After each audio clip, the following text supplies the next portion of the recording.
Bonjour à tous et à toutes et bienvenue dans le grand forum, un grand forum que nous consacrons aujourd'hui à parler démographie. Et vous verrez que c'est un élément extrêmement important, avec quelques surprises dans ce que va nous annoncer notre invité sur la Guyane. Mais c'est un élément important, hein, parce qu'au-delà du recensement dont on parle tout le temps, et on est en plein dedans là, c'est actuellement le recensement en Guyane, on va aborder, donc je vous disais, la démographie parce qu'elle façonne tout.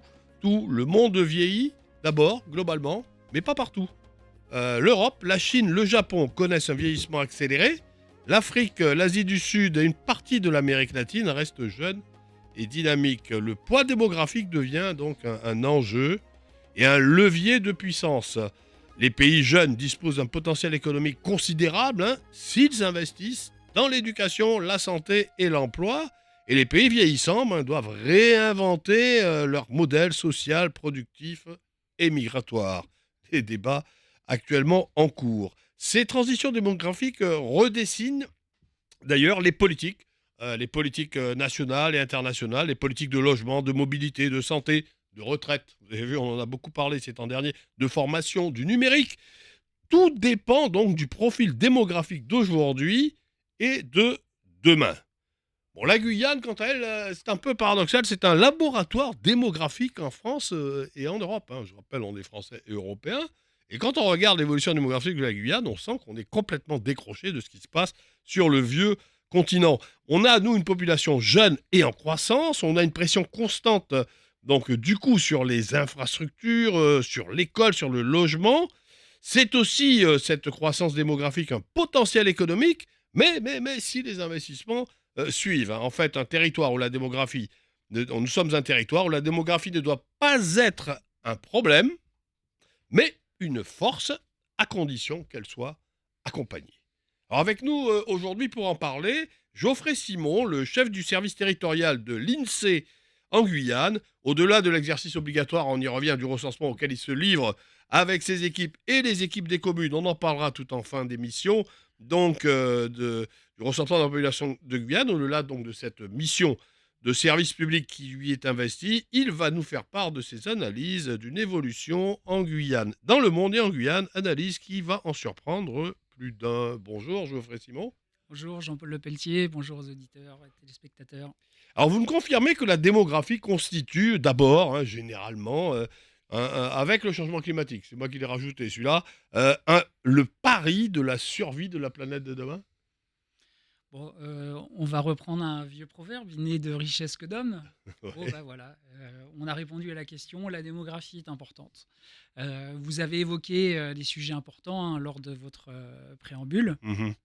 Et oui, c'est assez juste, hein, en ajoutant le changement climatique, qui est aussi une composante importante de la démographie, dans le sens où les changements démographiques, enfin les changements climatiques auront probablement un lien sur les comportements de fécondité, Mhm. mais aussi sur les comportements migratoires. La démographie, hein, c'est sur un territoire en tout cas, c'est ce mix des deux, des migrations et des naissances et des décès.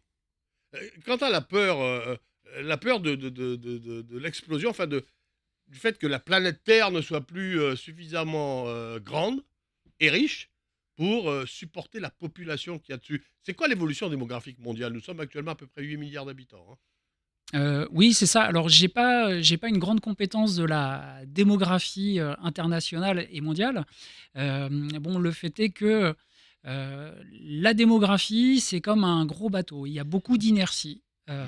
et que l'inertie de la population va faire que, la population devrait croître jusqu'à 9-10 milliards, mais au-delà, bah, on ne sait pas trop, la démographie devrait tout doucement baisser.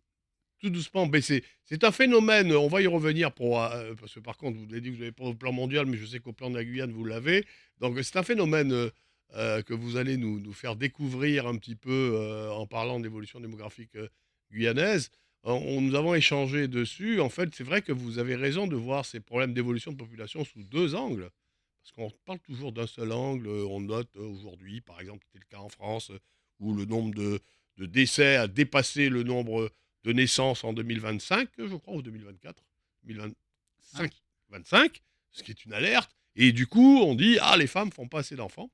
Donc la fécondité des femmes, c'est une variable, mais il y a aussi, vous avez noté, c'est un peu le poids du passé. C'est pour ça que vous parlez d'inertie, parce qu'effectivement, il y a aussi le nombre de femmes en âge de faire des enfants qui évolue selon l'histoire démographique de chaque pays. Mmh. Vous pouvez nous en dire un petit mot?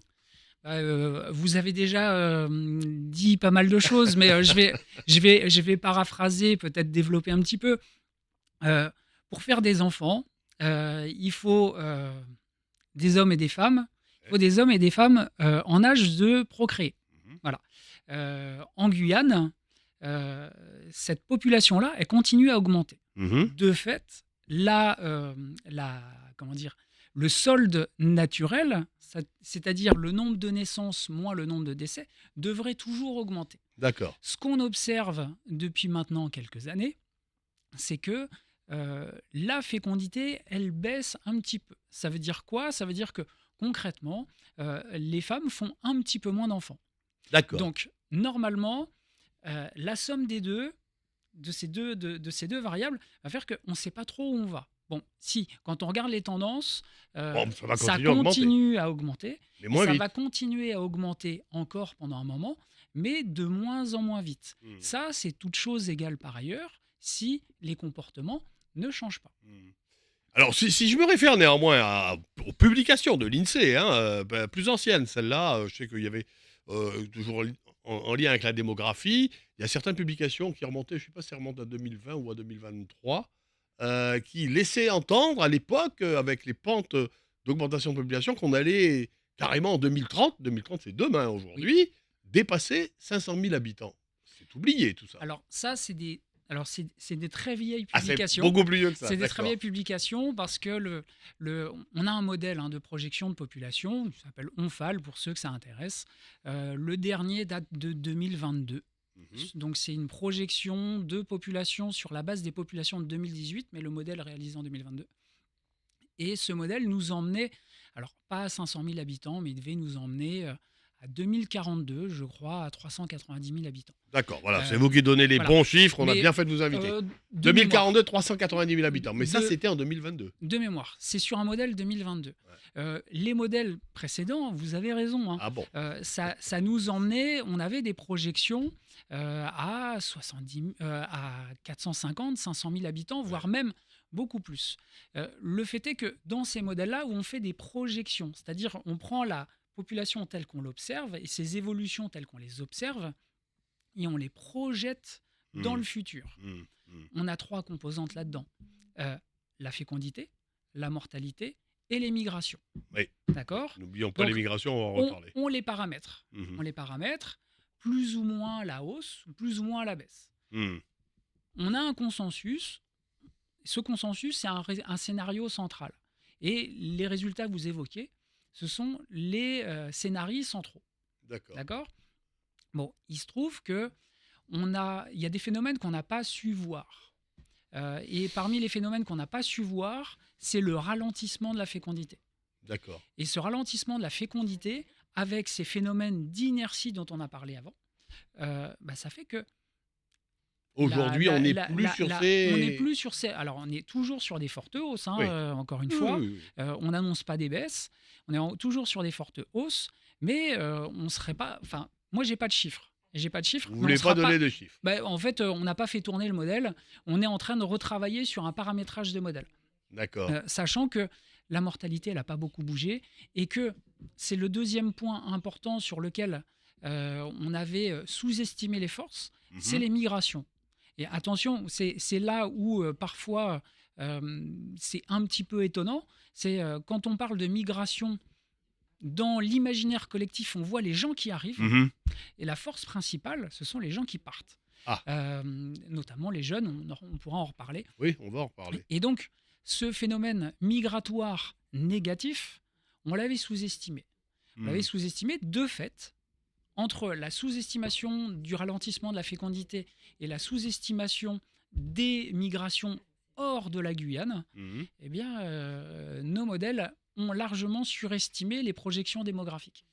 D'accord. Donc ça, c'est un peu, on va dire, grosso modo, en termes, là, on est revenu en Guyane, hein, Donc vous, l'observation que vous avez fait, c'est quand même, et qui vous a peut-être, non pas surpris, mais vous avez dit qu'il y a certaines choses que vous aviez sous-estimées, Oui, c'est qu'en fait, la population guyanaise va continuer à croître, oui. mais pas de manière aussi rapide Non, pas que... de manière aussi rapide. D'accord. Donc concrètement, quand on regarde l'évolution de la courbe de la population, les premières données de population, on les a autour de 1800 jusqu'à 2023 aujourd'hui. Mmh. Euh, Ceux qui ont fait un peu de maths, ça ressemble à une courbe, on appelle ça une logistique. C'est-à-dire que c'est très plat au début, ça augmente tout doucement, et Mmh. puis arrive un moment où voilà, il y a quelques facteurs exogènes, ou même des politiques publiques qui font que Il y la a un pic. population, d'un seul coup, il y a un pic. D'accord. Il y a une très forte... Alors, on ne Oui, voit non, pas là, ouais, on voit là, pas c'est sur dans le le monde, là. graphique. Là, c'est dans le monde. Là, c'est pas Ok. la Guyane, hein, mais Et c'est pas donc, grave. et on a une exponentielle. Ah ouais, mais vous On avez a, vu que c'est vrai aussi dans beaucoup de pays, hein. oui, oui, oui. Bah, la démographie, c'est quelque chose qui se partage à peu près partout, hein. Mmh. C'est un phénomène que chaque pays ou chaque grande région traverse. Là, Historiquement, chez nous en Guyane, c'est quoi? C'est les années 70, 70-80? c'est à partir de 1960 où on 60. commence à avoir un infléchissement sérieux. Et donc, bon, à titre d'illustration, entre 1850 et 1982, il faut presque 120 ans pour doubler la population. Ouais. Et entre 97 et 2022, 25 ans, Ah oui, la population elle ouais. redouble. 4 fois, Et donc, on va 4 fois plus vite, quoi. les enjeux, ils sont différents quand on fait doubler une population à l'échelle d'un territoire, hein, pas à l'échelle d'une commune, Mmh. mais à l'échelle d'un grand territoire comme celui de la Guyane. Doubler la population, la faire passer de 10 000 à Mmh. 20 000 ou de 20 000 à 40 000, concrètement, c'est pas trop un problème. Mmh. Euh, Maintenant, la faire passer de 140 000 à 280 000 Ouais. en 20 ans, là ça pose Ça, un c'est la problème. période qu'on vit depuis maintenant 20 ans, oui, C'est la période qu'on a vécue. qu'on Là, a il vécu. semble que, ça y est, ça ralentisse, Ça, ça augmente ça encore. se Je préfère le stabilise. dire parce que, Non, non, non, non, on, mais il on nous dit faut pas souvent ça. qu'on minimise ce phénomène, mais non, ça continue à augmenter. Mais effectivement, on sort de l'exponentiel. Sort du pic.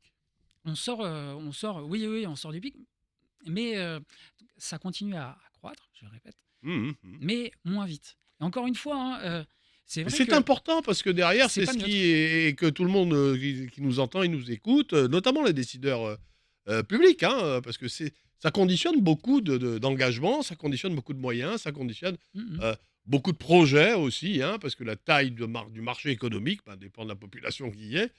Donc c'est vrai que c'est important de voir un petit peu à 20, 30, 40 ans vers quoi on se dessine, parce que quand vous créez une usine, par exemple, hein, bah, vous la faites pas pour, 6 mois, hein, Mhm. vous la faites Alors, pour 20 ans. oui, effectivement, pour le décideur public, même pour le décideur privé, Privé, oui. celui qui décide de s'établir et d'investir beaucoup, ça détermine la taille de son marché. Bon, là, c'est pas si évident que ça. Enfin, les projections à 10, 15, 20 ans, bon, elles sont assez claires. Ça augmente, encore une fois. De combien, on ne sait pas. Ça dépend aussi Ça de grands augmente, phénomènes, mais moins vite. ça Moi, dépend c'est de ce que je phénomènes retiens. extérieurs. Même si vous ne voulez pas nous dire, si on sera, bon là on est en 2026, combien on sera en 2036 dans 10 ans. Bon, aujourd'hui, on est sûr d'une chose, c'est qu'on ne sera pas 500-600 000. À Oui, moins d'un d'un événement extérieur. accident international, Oui, c'est vrai, c'est vrai. il se peut. Mais là, toute chose égale par ailleurs, compte tenu des paramètres que j'ai évoqués, à savoir la fécondité, les migrations et la mortalité, Mmh. 500 000 dans 10, 20 ans, C'est illusoire. c'est compliqué. Compliqué. Et ce sera de toute façon compliqué en matière de gestion du territoire, hein. Oui, ça serait, ça Faisons de serait. la Déjà, science-fiction. aujourd'hui, c'est Euh, difficile. le passage de 140 000 à 280 000 a été extrêmement difficile en matière d'offres d'infrastructures, Mmh. de collèges, de lycées, de tous les établissements publics dont un territoire a besoin. Mmh. Ça a été extrêmement difficile et on rattrape à peine. Mmh. Mmh. Imaginez la même chose encore avec Sur les 20 prochaines années, et voilà, avec des chiffres 2 fois supérieurs. Maintenant, revenons sur ces causes un petit peu. Vous en avez parlé un peu. Bon, j'ai noté 2 choses. D'abord, la fertilité, et puis ensuite les migrations. la fécondité. La fécondité. La fécondité, excusez-moi. Et ensuite les migrations. Alors, venons sur ce phénomène de fécondité. Bon, alors, est-ce qu'il y avait une explication à une fécondité très élevée dans la Guyane d'avant, et pourquoi est-ce qu'elle diminuerait aujourd'hui? Est-ce que elle va continuer à diminuer? Est-ce que vous avez pu observer d'autres mouvements? Alors moi, j'ai pas de réponse à ça. Faudrait interroger des sociologues sur ce sujet-là. Nous, ce qu'on observe, c'est juste que la fécondité, elle baisse. Mmh. Les raisons, euh, on peut probablement évoquer une meilleure éducation de Mmh. la jeunesse, des jeunes filles.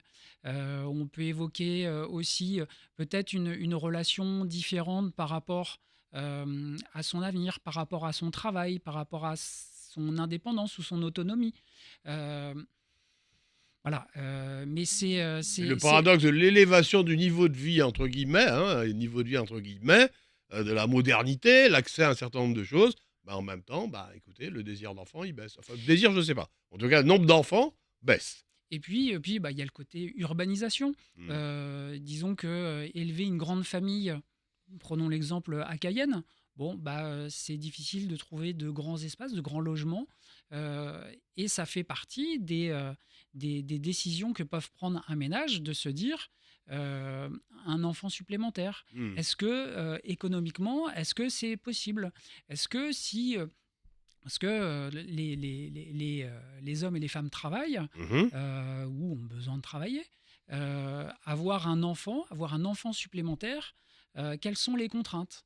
Est-ce que les infrastructures, est-ce que je vais avoir une crèche? Est-ce que je vais pouvoir scolariser mon enfant à proximité? Mmh. Si j'ai des difficultés pour me déplacer, par exemple, les familles qui ont des budgets limités, est-ce qu'ils peuvent avoir un véhicule pour aller déposer l'enfant à l'école, puis aller travailler, puis aller récupérer l'enfant? Enfin, C'est c'est oui, tout un c'est tas de tout à fait, contraintes qui tout à peuvent fait. être intériorisées dans la décision d'avoir un enfant ou d'avoir un enfant supplémentaire. D'accord. Ce qui peut traduire aussi le ralentissement de la fécondité. Un autre facteur donc de ce ralentissement que vous avez constaté et que vous continuez à constater par le recensement, on en parlera en fin d'émission, mais ce ralentissement qui n'est pas une décroissance, hein, attention, Mhm. hein, que les choses soient claires, ce ralentissement, c'est les phénomènes migratoires. Et là aussi, alors en discutant avec vous, moi j'ai été surpris, parce que la balance migratoire, euh, grosso modo, on n'a pas un afflux d'immigrés, et au contraire, on a une balance qui est négative. Alors, la balance est négative, mais ça ne veut pas dire qu'il y a pas de personnes qui arrivent. Alors, dans ces composantes-là, enfin, il y a plusieurs composantes. Hmm. Il y a une composante qu'on observe, par exemple, quand on travaille dans le secteur public. Il y a beaucoup de personnes qui partent, mais qui sont remplacées. Les phénomènes Oui, oui, oui, oui, enfin, oui. voilà, Oui, de de personnes de mutation, des mutation. remplaçants, ça. De mutation. Donc, Mmh. ça s'équilibre un petit peu. Ça s'équilibre à la hausse quand même, hein, parce que la croissance démographique fait qu'on a davantage de besoins dans les services publics notamment, et donc on Mmh. recrute davantage, que ce soit localement ou que ce soit De l'extérieur. depuis l'extérieur. Donc il y a cette balance. Là, c'est la balance avec la France métropolitaine ou avec l'Europe. On peut parler de ouais, c'est l'immigration du travail, on va dire. Voilà. Euh, qui vient encore? Des étrangers, qu'ils soient en situation régulière ou Ah oui. irrégulière. Et ça, c'est un phénomène qu'on voit beaucoup, peut-être de manière exagérée, mais c'est quelque chose qu'on observe. Et puis, ce qu'on observe encore moins, ce sont les personnes qui quittent Ils le quittent. territoire, mais qui étaient en Guyane, les On jeunes va notamment. Les jeunes notamment, on va s'arrêter à cette interrogation, mais on reviendra dessus tout de suite après la coupure, publicitaire, à laquelle vous avez l'habitude, en vous rappelant que dès la reprise antenne, vous pouvez nous appeler au 05 94 36 36 06. Rebonjour à toutes et à tous. Excusez ce sourire, mais j'avais pas vu que mon micro était ouvert et qu'on m'entendait. Donc, bonjour à celles et ceux qui viennent de nous rejoindre dans ce grand forum qu'on a donc, qu'on consacre aujourd'hui à regarder avec un œil global, regarder la démographie de la Guyane. On a avec nous le chef du service territorial de l'INSEE. Alors évidemment, tout le monde, dès qu'on parle INSEE, démographie, on pense recensement. Ça a toujours été, c'est vrai que c'est la période du recensement actuellement, mais on essaye de s'échapper un peu de cette contrainte, même si on va en parler un petit peu après, mais s'échapper de cette contrainte pour vous donner ou vous redonner, pour celles et ceux, une situation, une analyse globale de la situation de la population guyanaise. Alors, on parlait des migrations et on a observé effectivement qu'aujourd'hui, le tassement de la croissance de la population guyanaise trouvait peut-être une partie de son origine dans un phénomène migratoire qu'on a du mal à voir, c'est-à-dire en fait, notamment, la fuite des cerveaux, ces jeunes qui s'en vont. Oui, les jeunes qui s'en vont, pas que les jeunes d'ailleurs. Euh, donc là-dessus, il y a un double frein démographique en fait. Il y a le premier effet, le premier freinage, c'est-à-dire ce sont tous les jeunes qui quittent la Guyane à l'issue de leur collège, très peu, mais beaucoup, c'est massif après le lycée. Parce que soit on estime que il est bon Partir faire ses études d'aller faire ailleurs. ses études dans une université de France Mmh. métropolitaine, soit d'aller voir un petit peu du pays. Euh, bon, il y a ce premier effet. Ou alors trouver un emploi. Ouais. C'est vrai que les opportunités professionnelles, quand on est peu ou pas diplômé en Guyane, elles sont assez faibles. Mmh. Elles sont relativement faibles aussi en France, Oui, en France, ouais, c'est ce que je vais vous mais dire, elles hein. sont meilleures. Elles sont Ouais. meilleures, mais on voit aussi beaucoup de moins jeunes qui quittent la Guyane pour aller trouver soit une formation particulière, Mmh. soit tout simplement trouver un emploi qui serait un petit peu meilleur. Donc ça, c'est le premier frein démographique. D'accord. Le deuxième frein démographique qui est associé à celui-ci, c'est, on en parlait tout à l'heure, qui fait les enfants? Ce sont les jeunes, Mmh. ou en tout cas, enfin, pas les plus vieux, mais en C'est tout cas les ça, jeunes ouais. et les un petit Ouais, peu moins ouais, jeunes ouais, ouais, ouais. sont ces populations-là. Ce sont ces populations-là aussi qui, Qui assez quittent. massivement, enfin massivement, tout est relatif, hein, euh, mais qui quittent le territoire. Et D'accord. ceux-là, quand ils vont faire des bébés, ils vont pas les faire en Guyane. Ils vont les faire dans la région dans laquelle ils On ont a une idée de déménagé. ce qu'on pourrait appeler la diaspora guyanaise, dans l'Hexagone ou en dehors de la Guyane? Je Le l'ai le le le plus gros, ça reste, l'Hexagone quand même, je l'ai hein, regardé il y a longtemps. Sur les ouais. derniers chiffres, je ne pourrais pas vous dire. Mmh. Euh, mais la diaspora guyanaise en France métropolitaine, ça doit être 45-50 000 habitants.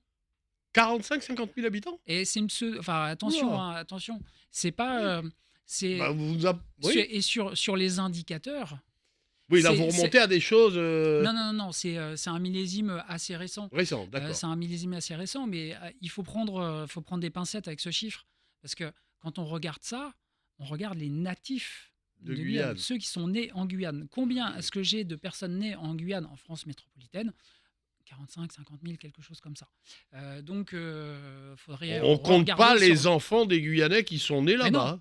non, non, ça on peut pas le voir. Enfin, si on pourrait le voir, mais là on commence à entrer dans des considérations qui sont un peu complexes. D'accord, Mais oui, ça se mesure, ça se d'accord. mesure. D'accord, d'accord. C'est important, hein, Et bah, donc, vous qui nous écoutez, moi, je suis étonné de l'importance du chiffre. C'est entre 20 et 25 même, plus, hein, peut-être pourquoi pas 30 en rajoutant d'autres, de la population guyanaise qui est, sur le territoire, guyanais.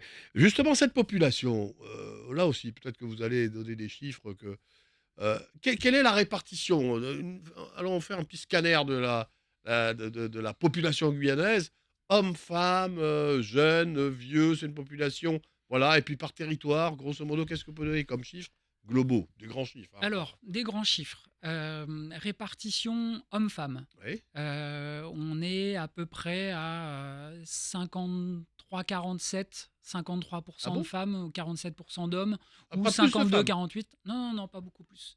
Ah ouais, Pas ouais, beaucoup d'accord. Bon, plus. c'est fini, hein, cette époque où on disait qu'il y avait 2 femmes pour un homme en Guyane, ça, Mm. oubliez, hein, messieurs. Mais je suis pas sûr qu'il y ait toujours, enfin qu'il y ait J'ai jamais eu jamais eu un cela. tel écart. D'accord. Donc ça c'est la première chose. Ouais. Ensuite, répartition géographique. Mmh. On a un petit peu plus de la moitié de la population sur le territoire de la CACL, D'accord. un gros tiers de la population sur le territoire de la CCOG, Mmh. 3-4% de la population dans l'Est. 3-4 dans l'Est. C'est très très peu. Parents pauvres où il y a C'est très, très très très peu de peu. population, ouais. Ah, il y a peut-être des enjeux de développement qui vont venir. Ça, on l'observe Et avec potentiel, curiosité. évidemment, c'est là où il y a le moins de choses qui sont faites, qu'il y a le plus de potentiel de développement, on est C'est sûr. ça. Et puis, à la frontière, il se passe des choses, à Ouais, la aussi, frontière oui, du c'est vrai. Brésil. Donc, on observe avec curiosité les phénomènes à venir. D'accord. Et sur le territoire de Kourou, enfin, Mmh. la CCDS, c'est le seul territoire qui perd un petit peu de population en Guyane. Perdre de la population, Ils en perdent un petit toujours. peu, toujours. Mmh. Et donc, c'est 10-12% de la population à cet endroit. Pour parler d'évolution, alors grosso modo, alors c'est sûr qu'il est de bon ton de dire que l'Ouest est le territoire de la Guyane, la partie de la Guyane où il y a une plus grosse poussée en termes de population. Alors, Ça reste toujours vrai? oui, il y a une forte poussée démographique dans l'Ouest par la fécondité. Mhm. Et l'évolution globale de l'Ouest est un petit peu ralentie par les départs de personnes qui quittent l'Ouest pour aller soit dans la CACL, qui est un territoire très attractif et qui a aussi qui vit une fécondité importante aussi. Donc la CACL D'accord. a deux Oui. moteurs démographiques, un moteur migratoire. Plus euh, l'attraction économique. voilà, c'est surtout l'attraction économique qui fait que la population, elle n'explose pas dans l'Ouest parce que beaucoup de personnes quittent Mhm. l'Ouest pour aller Pour trouver venir du boulot. vers Cayenne ou la région, Voilà, enfin la grande île de Cayenne, là où il y a du boulot. concrètement, c'est plus de trois quarts des emplois, trois quarts des entreprises aussi qui sont situées sur le territoire de la CACL. Bon, les gens, ils aspirent à quoi? Gagner leur vie, Ouais, travailler. ouais. Si je vais Ok, chercher des opportunités, les grandes opportunités, elles sont d'accord. dans l'Ouest. En tout cas, enfin dans l'Ouest, dans la CACL, pardon. Quand le périmètre géographique de ces ambitions, c'est la Guyane, on va migrer vers Cayenne, Alors Rivière-Montjoly, Matoury. quand on parle, on ne fait pas de politique, hein, mais quand on parle et qu'on entend dire Saint-Laurent demain, la grande capitale de la Guyane en termes de nombre d'habitants, vous semblez dire que ça se rééquilibre quand même, ça ne sera pas aussi évident que ça. Il n'y aura pas la CACL, enfin Cayenne et l'île de Cayenne, hein, la grande île de Cayenne, la CACL ne sera pas décrochée par rapport. Attendez, ne quittez pas. Oui. Donc, je vous disais, excusez-moi, on a été un peu perturbé.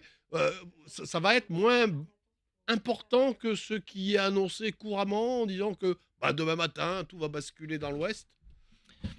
C'est toujours possible. C'est toujours possible. Pour l'instant, enfin, c'est pas pour tout de suite. Hmm.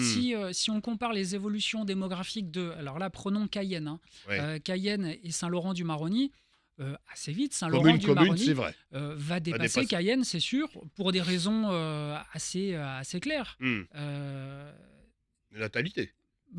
c'est surtout de la place. C'est surtout de la place.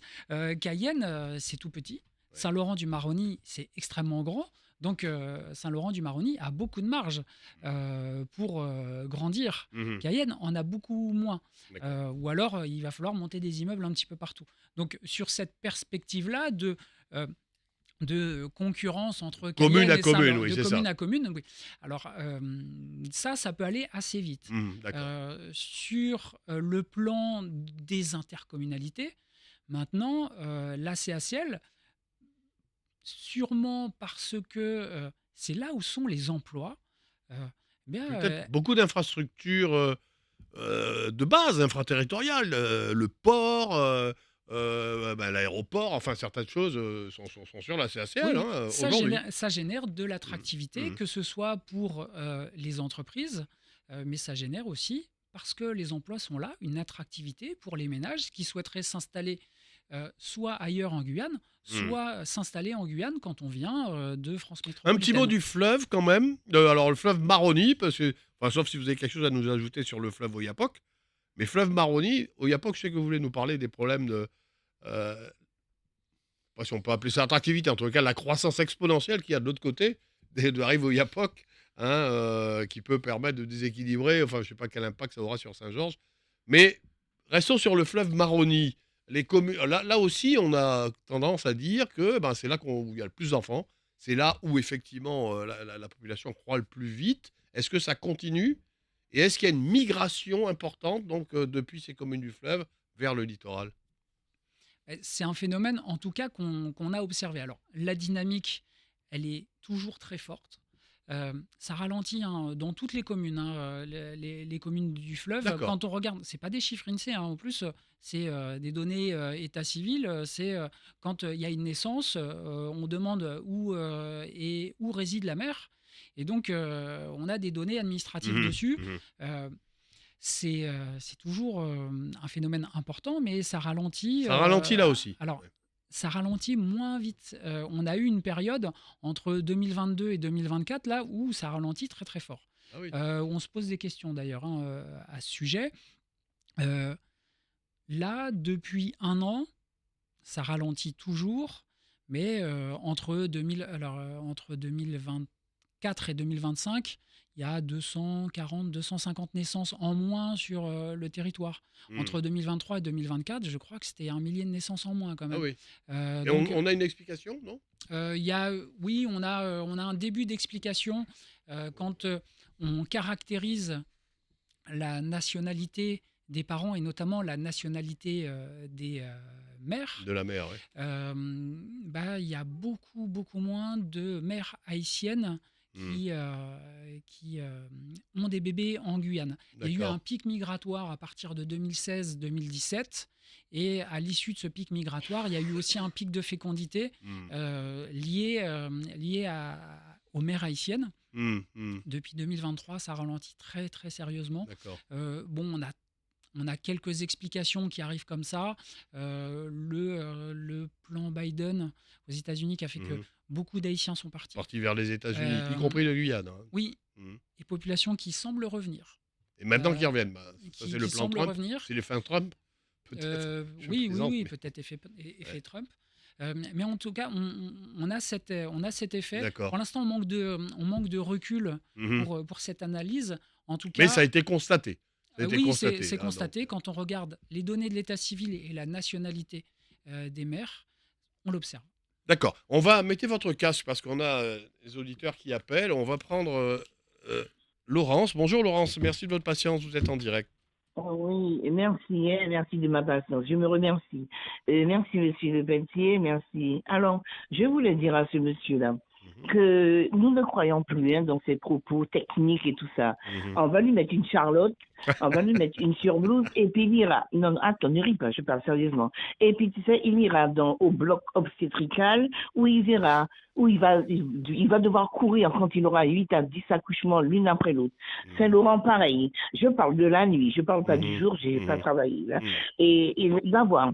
Bon, je vais le mettre aussi devant une école à la rentrée maternelle quand il va prendre des coups des parents qui ne trouvent pas de place pour leur enfant. On Mmh. va le mettre aussi devant Félix Eboué, Melchior Égari, à la rentrée des classes, quand il verra les parents pousser pour inscrire leur enfant. Il faut arrêter de nous prendre et de parler technique pour nous et de parler français. La réalité est que la population augmente, c'est tout. Nous ne croyons plus en vous. Je ne sais même pas qui vous paye. Si c'était moi, je ne vous paierais plus. Je vous aurais débauché. Au Merci revoir. Laurence, mais n'attaquez pas notre invité, au moins vous l'avez en Ah, plateau. arrêtez Il est en plateau et il répondra. répondez au même. Il Ça va de répondra, monde. il répondra, il répondra. Merci Laurence. On prend tout de suite un deuxième appel. Chico, oui, bonjour Chico.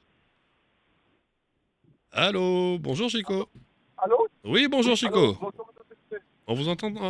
Alors, Allez-y. vous m'entendez? Oui, oui, on vous entend, Vous oui. m'entendez? Oui, Bon, ça va mieux là.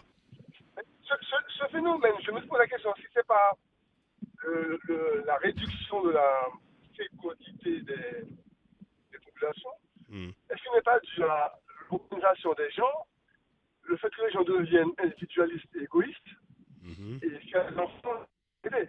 Mhm. Oui, Parce qu'il faut aussi on vous compenser les entend choses. assez mal, hein, Chico. Oui, je suis en Guyane, mais le téléphone de la Guyane, hein, notre réseau assez mauvais. Le téléphone. Donc voilà quoi. Je me pose la question, est-ce que. Oui, est-ce que c'est pas Parce effectivement, que, l'impact, oui, parce que l'évolution on de la voit société, quoi? voilà, et parce qu'on voit nos parents avant ils avaient 5 6 enfants. Hmm. Nous aujourd'hui, si on en fait 2 ou 3, on fait beaucoup. Hmm. Moi même des fois, on n'en fait pas du tout ou un seul. Hmm. Est-ce que c'est pas dû à ça aussi? Donc il faut se poser la bonne D'accord. question, c'est surtout Ok. ça.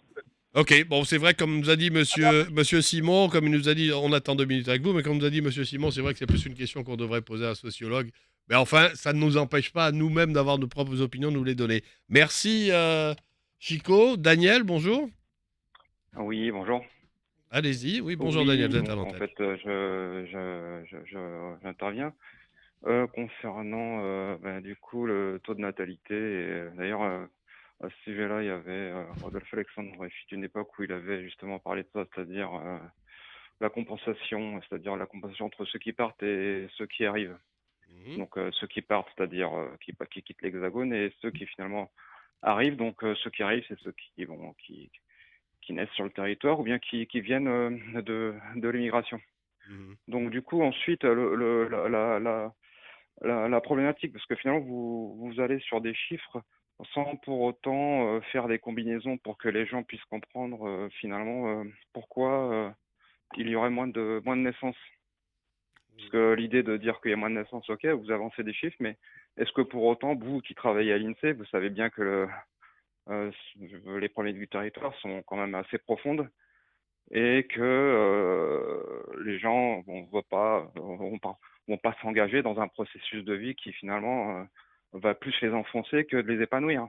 Mhm. Mhm. Donc regardez quand même, et vous qui travaillez à l'INSEE, je répète, Institut national, vous sortez des chiffres sur le chômage qui finalement sont catastrophiques, parce que le chômage est 3 fois et demi plus important. Vous parlez de l'Est et vous nous dites oui, on observe avec curiosité. Mais vous rigolez vous quoi? C'est quoi la curiosité? C'est ça? La curiosité, c'est quoi? C'est justement d'aller vers comment dire des analyses et finalement emmener des solutions. Le problématique, c'est que finalement, j'ai l'impression que les scientifiques ou les statisticiens, parce que finalement, je pense que vous faites de la statistique seulement. Et finalement, en fait, derrière ces statistiques, il n'y a pas de scientifiques vraiment ou de politiques qui vont vers la science sociale et économique et qui n'emmènent à rien. Mhm. Donc, il faudra plutôt inviter des gens qui finalement ont des idées créatives avec des chiffres à l'appui que d'inviter des gens qui finalement sont dans les statistiques simples et qui n'emmènent à rien. Voilà. D'accord, Daniel. Merci en tous les cas pour le choix des invités. Ça relève évidemment des responsabilités donc de Radio Télé Pays. Donc, vous avez raison sur un point. Vous avez raison sur un point. D'ailleurs, Monsieur Simon qui est avec nous me l'avait bien dit dès le début. Il est effectivement investi d'une mission, un expert. Il analyse les statistiques, il remet ses chiffres statistiques à un certain nombre d'autorités. Bon, là aujourd'hui, nous avons l'INSEE avec nous qui nous parle d'une évolution et sur la base de constats chiffrés qui ont été faits. Je ne vais pas me faire son avocat, il est assez grand pour le faire lui-même. Je veux juste vous dire ça, Daniel. Pas de problème, mais on reviendra hein, sur quand même, parce qu'il a quand même donné quelques explications personnelles, j'imagine, sur l'évolution de cette baisse de natalité qu'on a constatée. Alors on va prendre Caroline et Marcel, et puis après on va faire un petit break, parce que sinon on ne pourrait pas répondre. Hein. Oui, allô, oui, Caroline, je vous en prie, bonjour. Oui, bonjour, M. Pelletier. Bonjour à votre invité. Moi, je constate que on est en contradiction, on est en contradiction avec tout ce que le monsieur dit là, parce Mhm. que je comprends pas. On nous dit qu'il manque.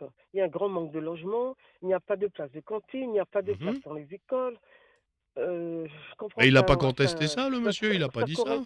Non, mais quand il dit qu'il y a une baisse Bah, c'est pas ça. de Mais natalité, ça veut pas dire que il y ça a la ferait qu'il y a plus. population qui n'augmente pas, moi je trouve que c'est Bon, en contradiction avec ce que allez-y, nous allez-y. vivons. Voilà, D'accord, c'est ce que Caroline. j'avais à lui dire. D'accord, Caroline. Très Hein, bien. on voit bien comme la population est à du monde partout, On va vu ce réagir. qu'on Vous êtes voit, comme ça ne correspond Laurence. pas. On va Pour réagir. moi, hein, oui. Ça ne correspond pas. D'accord.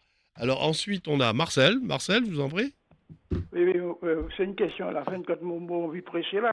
Tout ça, vu en la Bible marquée à Proverbe 14-28, quand le peuple est nombreux, c'est la gloire du roi. Quand le peuple manque, c'est la ruine du prince. Alors, moi, comment pas prendre toute belle émission à côté de nous, là, est-ce que nous avons la gloire du roi ou bien nous avons la ruine du prince? D'accord, Marcel. Bon. Quand le peuple manque, c'est la ruine du prince. À côté de nous, là. Est-ce Merci. que ça manque? Est-ce que c'est... Merci, Okay. merci Marcel. Alors, je vais demander à nos auditeurs de patienter un peu, hein, qui rappellent d'ici 10-15 minutes. On poursuivra hein, ces débats. Bon, moi, je savais que nous allions avoir ce type de réaction, monsieur Simon, concernant, c'est pas d'aujourd'hui, hein, concernant la problématique de la communication des chiffres de l'INSEE de manière générale. Vous avez vu que la population, enfin nos interlocuteurs, nos intervenants, nos auditeurs réagissent allez, sur un plan un petit peu émotionnel. Alors, certains ne sont pas encore à mettre en doute la véracité de vos chiffres, mais enfin, ça, c'est un autre problème. Ça me permet d'avancer, on va avancer un peu plus vite. Et je vous remercie encore une fois d'être présent en plateau, parce que vous saviez que ce type de questions allait être posées, et que c'est pas toujours agréable d'entendre certains qualificatifs qui sont faits. Donc, juste, monsieur Simon, dites-nous, rappelez-nous la mission de l'INSEE, et dites-nous également les techniques rapidement que vous utilisez, Et puis les chiffres, bon, à qui vous les donnez et pourquoi vous les donnez, mais voilà, point. Alors, la mission de l'INSEE, c'est mesurer pour comprendre. Là, je vais très très vite. Et alors, c'est vrai, on n'a pas pour mission de donner des conseils ou de donner des solutions. C'est vrai que ça peut paraître un peu curieux, mais nous, on fournit des chiffres et des analyses, pas les solutions. Les solutions, elles appartiennent aux décideurs publics, que ce soit au niveau de l'État ou au niveau des collectivités.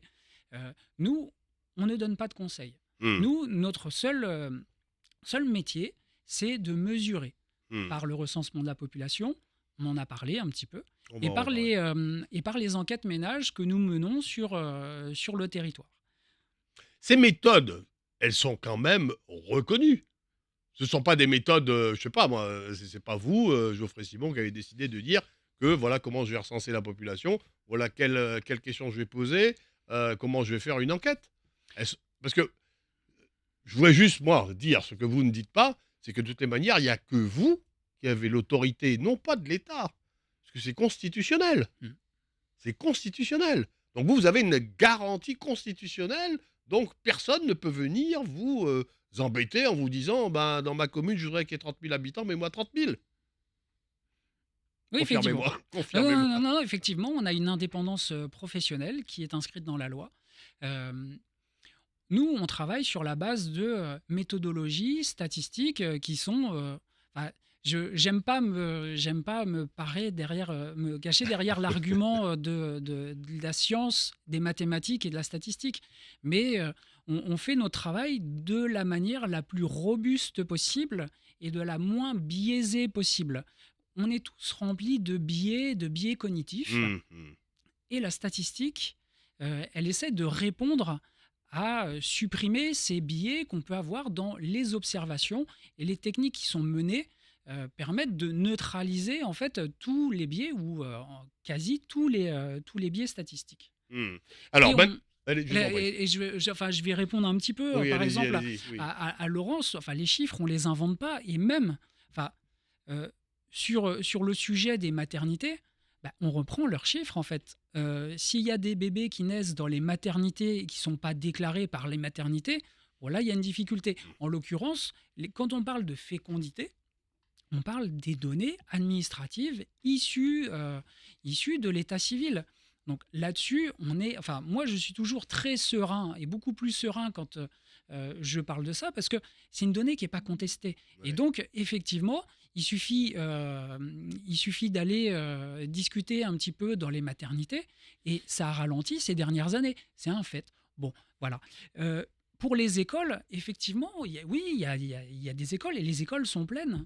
Mais quand on regarde, là je reprends le recensement de la population, ce qui n'est pas assez observé en fait, parce que le recensement de la population, on donne le chiffre par commune, mais quand on va dans le détail des chiffres, on a des détails par âge, on a des détails par activité, ce que font les gens, enfin, dans quel type de logement ils résident. Enfin, il y a une multitude d'informations, et c'est parmi ces informations-là, qu'est-ce qu'on voit? C'est que les personnes scolarisées dans le recensement de la population est quasi équivalent, un petit peu plus que les données du rectorat. Grâce à ça, on arrive même à mesurer la non-scolarisation en Guyane. Donc, en fait, quand on nous dit mais regardez, ma population, euh, elle augmente parce que j'ai une augmentation de mes effectifs dans les écoles. Ben, on regarde les chiffres et dit oui, on observe une augmentation de la population jeune dans votre commune, Mhm. mais la population de votre commune, elle est stable ou elle diminue parce que dans la commune, il n'y a pas que des jeunes, il y a aussi des moins jeunes, et on en parlait, les moins jeunes, parfois, ils quittent le territoire pour Mhm. trouver du travail. Donc, au niveau de la fécondité ou au niveau des écoles, de toute façon, on est capable, commune par commune, de dire, comment dire, de mettre en cohérence Mhm. les données du recensement de la population et des données qui ne sont pas contestées, les données du rectorat ou les données des maternités. Mhm. Ça fait partie de toute une batterie de tests qu'on met en œuvre quand on a un chiffre ou quand on conteste notre chiffre. On regarde différentes sources et toutes ces sources, elles nous indiquent que Ben oui, on est autour de 300 000. On n'est pas à 350, on n'est pas 400 000. On a rédigé un papier là-dessus en 2022, un billet de blog de l'INSEE. On n'a pas trouvé une seule source qui pourrait corroborer une population beaucoup plus de 300 000 habitants. On Y a va pas, ça poursuivre, on n'existe va pas. poursuivre et on va basculer d'ailleurs sur le recensement à partir de cet échange que nous avons. Mais remettez votre casque parce qu'on a un intervenant et qui a une question à vous poser. Oui, Christian, bonjour. Allô? Oui, bonjour. Bonjour, Christian. Radio Pays. Oui, en fait, c'est pas une question, c'est plutôt une remarque. Une remarque. Moi, je trouve que c'est intéressant que vous ayez invité ce monsieur donc, qui travaille pour l'INSEE. On a toujours besoin d'avoir des chiffres, même si peut-être on ne comprend pas tout, parce que les gens qui se plaignent et disent que oui, ils ne comprennent pas. Et puis, comme vous dites, le monsieur n'est pas là pour donner des solutions. Il vous donne des données et c'est à vous de gérer ces données. Et je crois que les données, enfin les éléments qu'il apporte sont peut-être pas encore visibles en terre à terre en Guyane. C'est-à-dire que s'il dit qu'il y a une baisse de population, d'enfants C'est qui pas ce qui a naissent, été dit, hein. actuellement- C'est pas ce qui a été dit. Pardon? On va parler de baisse. Enfin, Ah, il n'a pas parlé de baisse de population. Il a dit Il a dit qu'on a baisse. moins de fécondité. Voilà, Donc voilà, certaines baisse de personnes natalité. ont appelé, ont dit que c'est pas vrai. Et c'est ils ont peut-être raison, parce qu'actuellement, peut-être les conséquences de cette baisse ne se voient pas encore. Parce qu'il y a un tel retard au niveau d'école, au niveau de choses, que ça va se voir peut-être dans 5 ans, 10 ans. Donc, Même plus que ça. c'est mon point de vue. Je ne sais pas Non, si mais je vous suis, avez raison c'est juste une remarque vous avez raison que je d'opposer le voudrais- ressenti Oui. des faits. Il y a les chiffres et puis il y a le ressenti des chiffres, hein. Vous savez, c'est comme pour l'insécurité, hein. Voilà. À quel moment ces chiffres vont vraiment devenir effectifs sur les écoles, parce que il y aura certainement un décalage entre les faits, les chiffres, et puis quelques années plus tard, qu'on aura besoin de moins d'écoles. Mais aussi, moi je pense qu'il faut tenir compte du fait qu'il y a un retard. Il y a déjà un retard en Guyane au niveau des écoles, au niveau de certaines infrastructures. Donc même si on ralentit un peu dans la démographie, il On faut restera déjà toujours en rattraper le tension.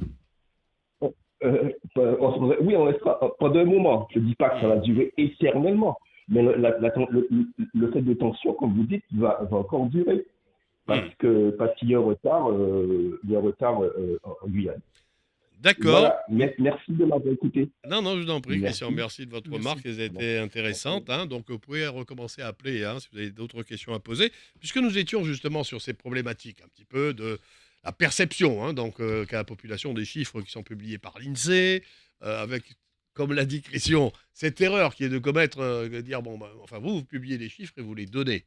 Bon, après, les politiques publiques se font pas. Après, vous avez des politiques tout court qui peuvent contester. Mais ils contestent par rapport à un ressenti, ils contestent par rapport à leur vécu au quotidien. Vous avez néanmoins des chiffres, et ces chiffres-là, voilà. Alors, il y avait une autre forme de contestation de vos chiffres qui était liée aux illégaux, d'une manière générale, à la population illégale.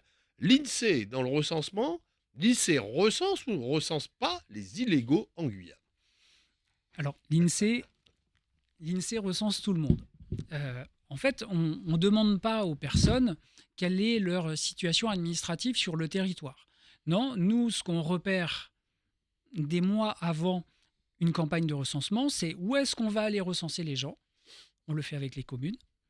Et on va dans certaines zones géographiques.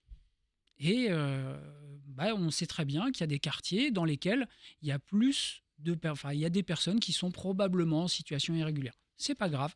Nous, dans les petites communes où le recensement il se fait de manière exhaustive, de toute façon, C'est ça. C'est-à-dire qu'on recense tout le monde, hein. c'est même pas un sujet. Les petites communes, c'est jusqu'à combien d'habitants? 10 000. Jusqu'à 10 000 Donc, habitants. Les communes c'est pas péjoratif de dire petites communes, Ouais, on les appelle les communes de moins de 10 000 habitants, où il y a une méthodologie particulière, c'est de l'exhaustif.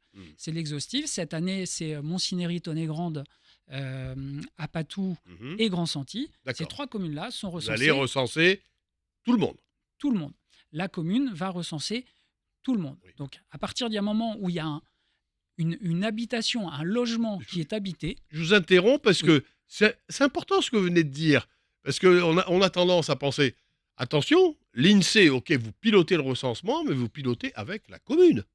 Oui, tout à C'est-à-dire fait. que le maire par exemple, le maire aujourd'hui, cette année, c'est Moncineri, Apatou Grand senti. et Grand-Santi. En exhaustif. En exhaustif, on ne peut pas venir entendre le maire, quand vous sortirez les résultats en décembre, dire en janvier, ah bah non, c'est pas vrai, parce qu'en fait, c'est lui qui a recensé avec vous. C'est lui qui a recensé la commune. D'accord, non, Et non, mais qui c'est a, important, il faut le qui rappeler. a validé un certain nombre d'éléments dans Mhm. la méthodologie et dans la préparation de la collecte. Et donc là, tout le monde. C'est tout le monde. Sur les communes qui sont plus grandes, donc plus de 10 000 habitants, là, on effectue un échantillonnage. D'accord. Tout le monde n'est pas recensé. Mais par le principe de l'échantillonnage, et là on en revient aux considérations de robustesse statistique, enfin voilà, l'échantillonnage, ça fonctionne bien. Ça fonctionne bien. Si je vais faire une analyse de sang, je ne vais pas donner mes 6 litres de sang.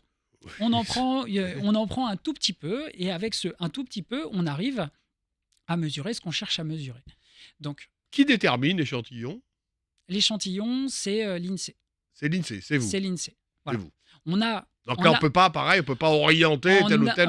en amont de l'échantillonnage, Ouais, il y a un travail en collaboration entre l'INSEE et les communes de d'accord. cartographie Ok. précise, exhaustive, des zones qui vont être recensées. Mhm. D'accord? Et donc, c'est récent, hein, ça veut dire que c'est quelques mois avant la collecte. D'accord. D'accord? Et même Ouais. pendant la collecte, on peut faire quelques modifs. Mais c'est l'INSEE qui, après avoir recueilli cette cartographie précise, on va échantillonner dessus. Et l'échantillonnage, il se fait, c'est un tirage au hasard. À Mhm, partir mhm. du moment où on ne met plus du hasard dans l'équation, on biaise à la hausse ou à la baisse baisse, la mesure. c'est sûr. Il faut le faire de manière aléatoire. Et après, donc, sur cet échantillonnage, alors là, que vous soyez, donc encore une fois, vous faites bien de le préciser, quand on est recensé, quand un agent de l'INSEE ou un agent communal qui travaille avec l'INSEE vient vous recenser, il n'est pas là pour savoir si vous avez une carte de séjour, si vous n'avez pas de carte de séjour. Pas du tout. Bon. Pas du tout. C'est important de le rappeler à on, nouveau, hein. on arrive avec soit des bulletins papier, soit une notice Internet. Mhm. Le recensement peut se faire par Internet. Et on doit répondre à quelques questions sur le logement, sur les habitants du logement. Et sur chaque habitant du logement, il y a une feuille séparée pour récupérer quelques données statistiques sur les occupants du logement. D'accord. Ok. Juste un Et mot donc, sur le questionnaire. parce que... je renvoie, Bah, je allez-y, fais vous en un prie. petit peu, et je suis désolé, Jean-Paul Lepétier. Vous en prie. Pour illustrer un petit peu ces actions-là, vos confrères de Guyane la Première ont fait un reportage en Exact, début non, de mais collecte soyez pas désolé, c'est très bien. sur comment sont menées ces opérations de recensement dans des zones d'habitat informel, Informel, c'était sur celle sur de- le squat dit Chili à voilà, Kourou. à Kourou. Et on voit très bien le rôle partagé entre l'INSEE et les agents recenseurs de la commune, Mhm. et qui vont dans ces zones pour lesquelles souvent on nous attaque, on nous dit on ne les voit pas ces zones-là. On n'y va pas, ou carrément on ne les voit pas. Si, non seulement on les voit, Mhm. la commune valide ces zones, et en plus on y va. Voilà, bon, bah alors vous nous avez entendu, donc tout le monde est recensé, tout le monde est censé être recensé. La méthode est une méthode qui est évaluée, l'échantillonnage aussi. On n'a pas les résultats puisque c'est en cours. Une dernière question, une particularité aussi, toujours pareil, hein, c'est le ressenti, je vais l'appeler comme ça, le ressenti populaire sur l'orpaillage illégal. Oui. Alors l'orpaillage illégal, est-ce que là vous avez les moyens et est-ce que vous avez la mission d'aller recenser les orpailleurs illégaux? Alors on avait les moyens, on avait la mission. On parlait à Euh, l'imparfait là.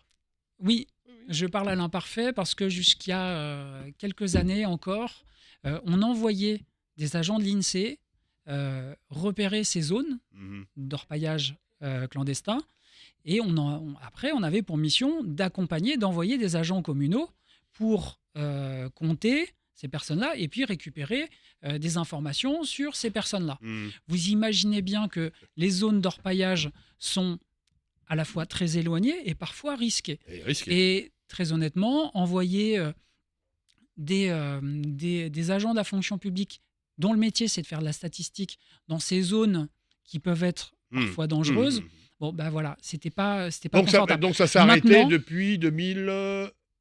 2016, 2017, C'est- changement de méthodologie. Bon, enfin, c'est dans ces années-là. Ok. Le fait est que c'est pas, on va plus chercher l'information. En revanche, cette information, on l'a. Et en Guyane, on l'a par l'Observatoire de l'activité minière, D'accord. qui chaque semestre met à jour la répartition des orpailleurs clandestins sur le territoire.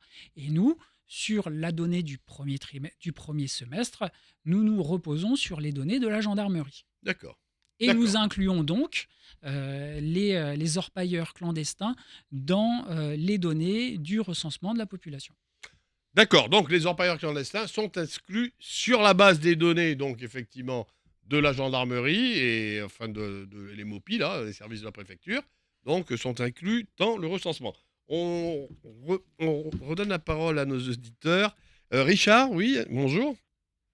Oui, bonjour. Voilà, je vais revenir sur. Alors, j'ai pris l'émission en cours. Hein. Alors peut-être que le monsieur qui est avec vous a déjà répondu par rapport à cela, mais je veux revenir sur l'échantillonnage. Mhm.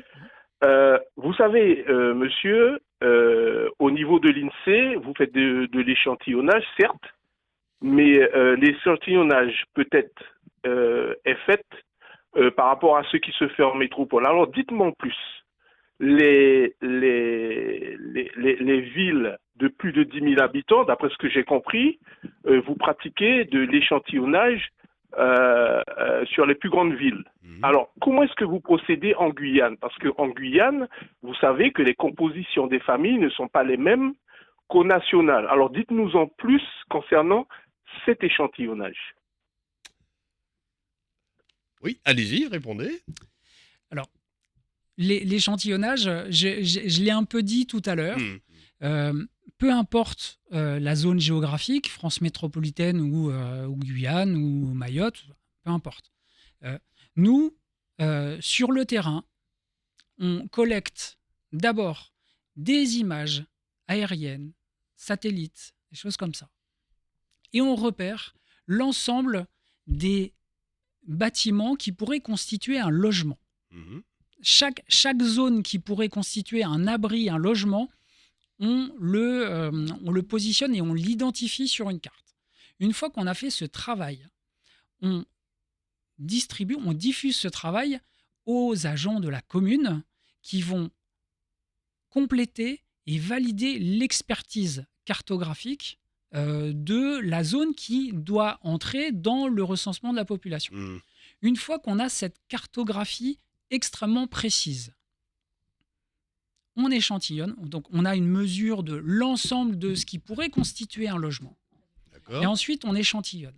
Oui, quand vous dites on échantillonne, expliquez-vous, parce qu'apparemment, c'est ce qu'attend l'auditeur. On échantillonne, c'est-à-dire vous choisissez un... Non, on ne choisit pas. On choisit pas.